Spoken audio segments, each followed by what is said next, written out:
அன்று இரவு ராஜா ஆவலுடன் ராணியிடம் கேட்டார். நேற்று சொன்ன அந்த 3 முதியவர்களின் கதையை சொல். பிறகு ராணி கதை கூறத் தொடங்கினார். அவன் ஜின்னிற்காக காத்திருந்தபோது 3 முதியவர்கள் அங்கே வந்தார்கள். ஒவ்வொருவரும் ஒரு விசித்திரமான மிருகத்துடன் வந்தனர்.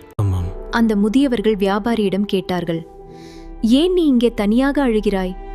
வியாபாரி நடந்ததைச் சொன்னான். ஜின் வந்தால் நாங்கள் ஒரு ஒப்பந்தம் செய்வோம்.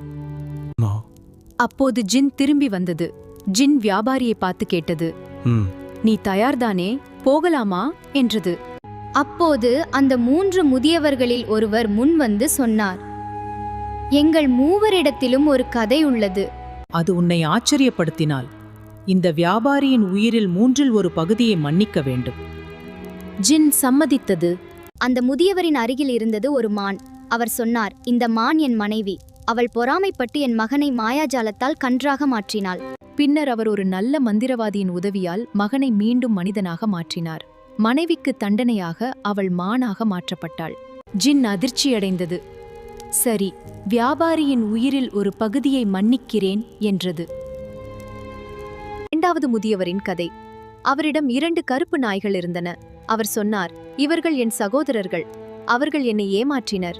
ஆனால் நான் அவர்களை காப்பாற்றினேன். இறுதியில் அவர்கள் மந்திரத்தால் நாய்களாக மாறினர். ஜின் மீண்டும் ஆச்சரியப்பட்டு இன்னொரு பகுதியை மன்னித்தது. 3வது முதியவர் சொன்னார், என் இளமையில் நான் ஒரு செல்வந்த வியாபாரி. ஒரு நாள் என் மனைவி திடீரென மாறிப்போனாள். அவள் ரகசியமாக மந்திரக்கலை கற்றிருந்தாள். ஒரு நாள் கோபத்தில் அவள் என்னை நாயாக மாற்றிவிட்டாள். நான் பல நகரங்களில் அலைந்தேன். ஒரு நல்ல மனம் கொண்ட பெண், நான் சாதாரண நாய் இல்லை என்பதை அவள் என்னை பார்த்ததும் உணர்ந்தாள். அவள் மந்திரத்தை உடைத்து என்னை மனிதனாக மாற்றினாள். பின்னர் அந்த மந்திரவாதி மனைவியை குதிரையாக மாற்றினாள். அந்த குதிரையே இப்போது என்னுடன் இருக்கிறது என்றார் முதியவர். ஜின் அதிர்ச்சியடைந்தது.